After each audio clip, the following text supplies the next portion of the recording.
Hello everyone, welcome back.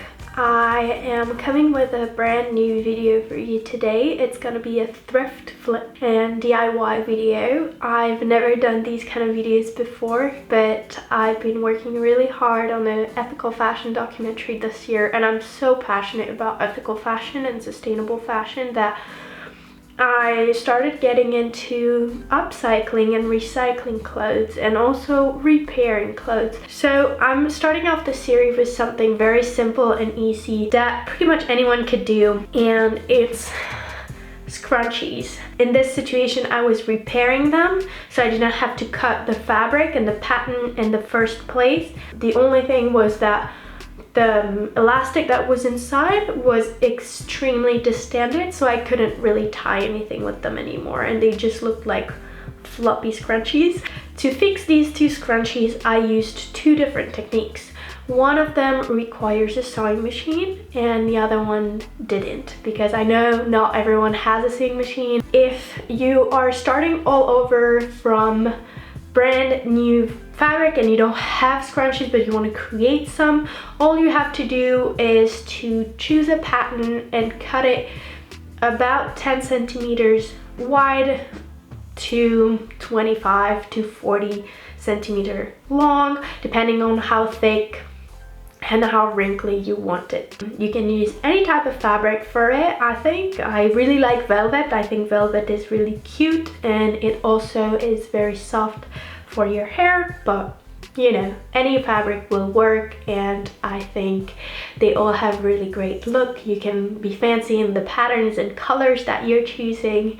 So for the first scrunchie, what I did is that I unstitched the fabric on the side, just removed the thread so that I could remove the elastic that was in it. I had to remove the whole stitch everywhere, like lengthwise and sidewise, because otherwise you wouldn't be able to put the new elastic back inside. As a new elastic, I just used a regular hair elastic that I had.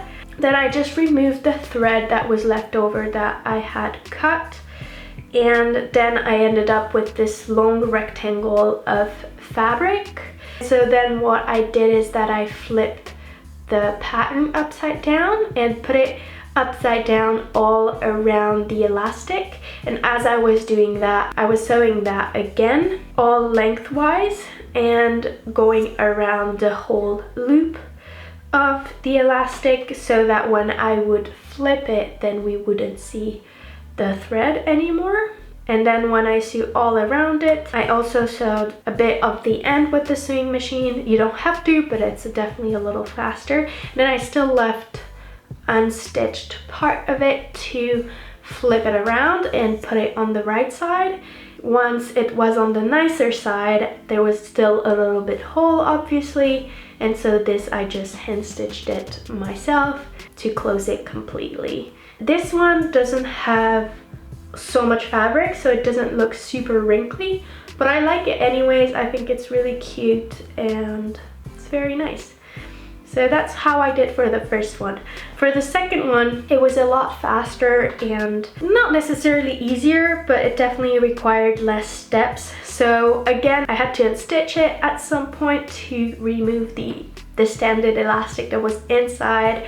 And so instead of having to unstitch it all around, what I did this time is I took just an elastic thread that I had that wasn't closed yet. One thing that you gotta be careful of when not using a regular hairband, when you're choosing the size of the hairband, make sure it's not gonna be too tight for your wrist or too tight to, you know, do twice around your hair.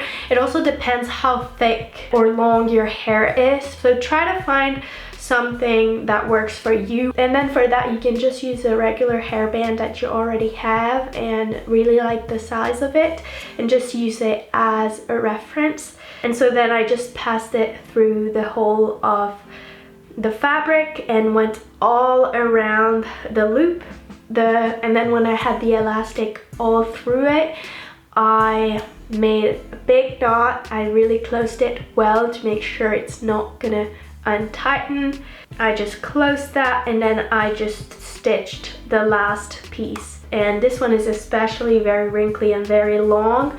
If you're creating any scrunchies or repairing any that you have, let me know and tag me on Instagram and let me know in the comments. I am super excited to see you guys scrunchies and recreations. That's definitely something that I'm going to do more of whenever I have leftover fabric from upcycling other clothes, so that it's recycled into something new. And that's super cool gift to give to your friends or family. And it's also a really good way to avoid wasting more fabric that might never be reused and just end up on landfills, which kind of sucks. I am in the process of upcycling a bunch of clothes, like creating crop tops and tightening some pants. So if you want to see more upcycling, recycling, and thrift flip videos, let me know down in the comment, and make sure you subscribe to my channel, and I'll see you guys very soon.